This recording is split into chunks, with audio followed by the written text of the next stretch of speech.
The International Court of Justice will tomorrow deliver its order on the request for the modification and the indication of provisional measures submitted by South Africa earlier this month in the case South Africa versus Israel. Now, let's discuss this further. We're now joined by Dr. Atilla Kisla, International Justice Cluster Lead, Southern Africa Litigation Center. Thank you so much again for your time, Dr. Kisla. So, of course, the last time we spoke, it was before the oral submissions by both South Africa and Israel. Now, of course, those were held on the 17th and 18th, respectively. So tomorrow we are expecting then this outcome by the ICJ. What are we likely then to see, given what, South Africa had presented to the justices, and Israel, of course, denying that, there was any genocidal activity that was happening in Gaza, for instance?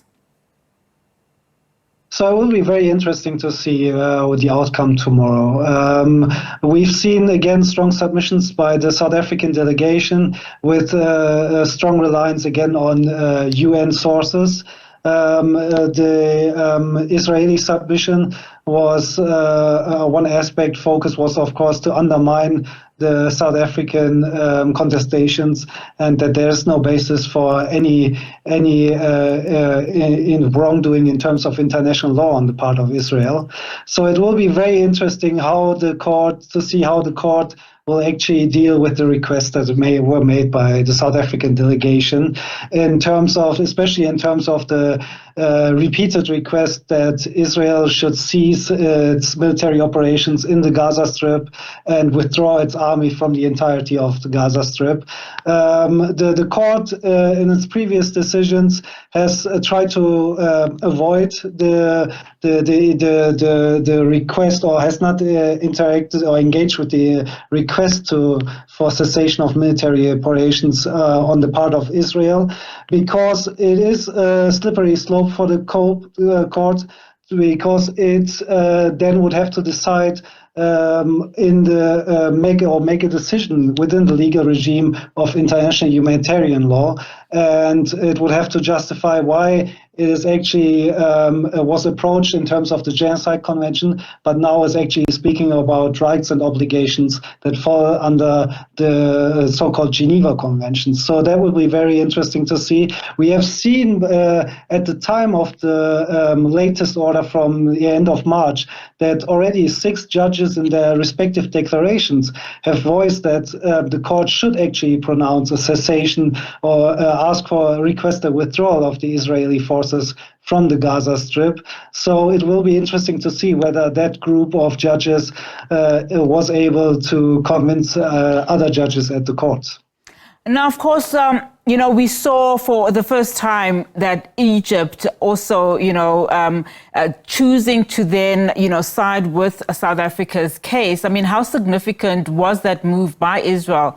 By Egypt, given, of course, that this is all happening within its parameters in as far as Rafah is concerned. We understand, of course, leadership in Egypt doesn't necessarily like the way Israel has been, performing in that particular area. And that could be one of the reasons that Egypt then decided, to place its side with South Africa. What does that then mean from, just the weight of the case, that you have so many countries that are now saying, we stand with South Africa and what it is calling for?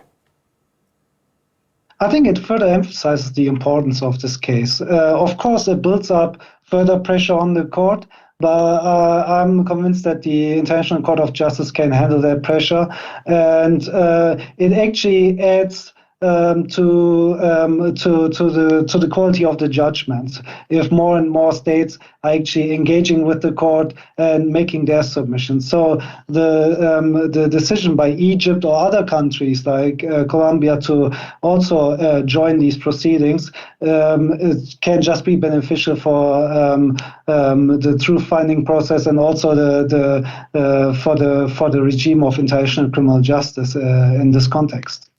From a legal sense, I mean, we know that, of course, Israel has always been very vocal around the fact that it has the right to defend itself. I mean, some experts have also said that, primarily what South Africa is bringing, even though it is dependent on what the UN is saying about what is happening in Gaza, for instance, is hearsay.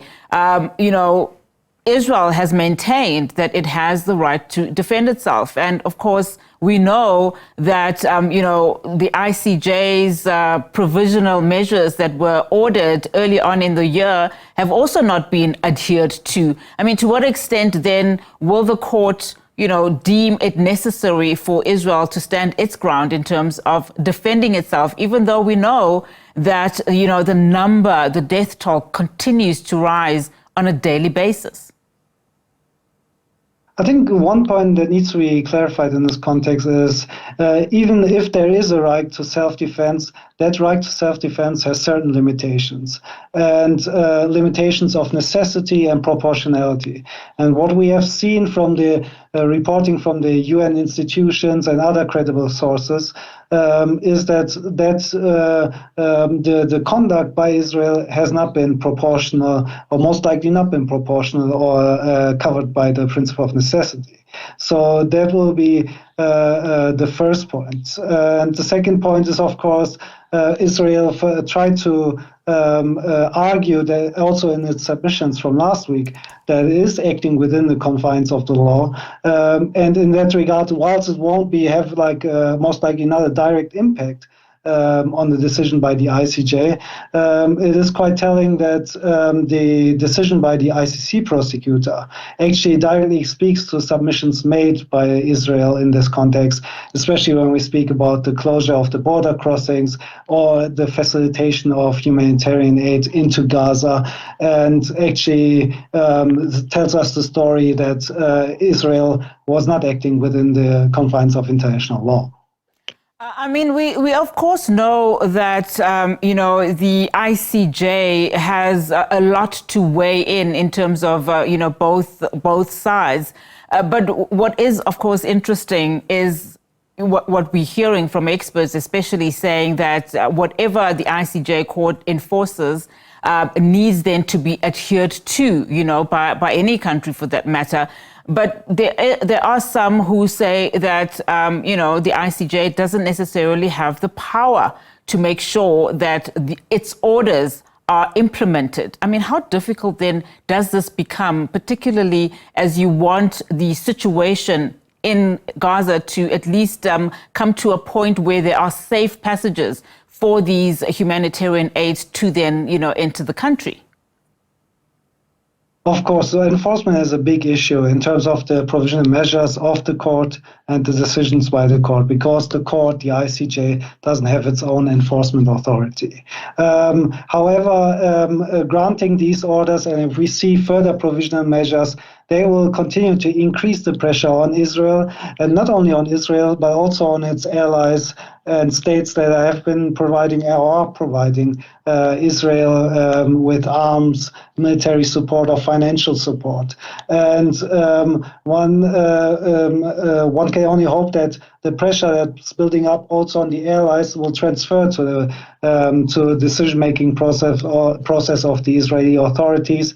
And that's how, even though the provisional measures or decisions by the court might not be directly implemented, they certainly have an indirect impact on the decisions of Israel. And as we wrap, very quickly, Dr. Kisla, how does the process that we are currently seeing in as far as the International Criminal Court is concerned going to impact this particular process? We know, of course, these are two separate cases, but of course we know that the ICC wants to issue then arrest warrants for both, Israeli leaders, particularly Prime Minister Benjamin Netanyahu, and leaders in Hamas. It's like you said, the ICC is currently still concerned with crimes of war crimes and crimes against humanity, and the ICJ is concerned with violations under the Genocide Convention. However, like I said before, the ICC denouncement by the ICC prosecutor with the very detailed announcement on what Israel did and how it actually contributed or found itself outside international humanitarian law, speaks directly to submissions that were made by Israel, and where Israel was saying that they are acting within international humanitarian law and that they are not in breach of the Geneva Conventions and they are, or have opened the border crossings. So these are aspects that have been directly addressed by the ICC prosecutor's announcement. And in that regard, it's also noteworthy to say that the second request that was made by South Africa last week, it actually goes to the work of the ICC.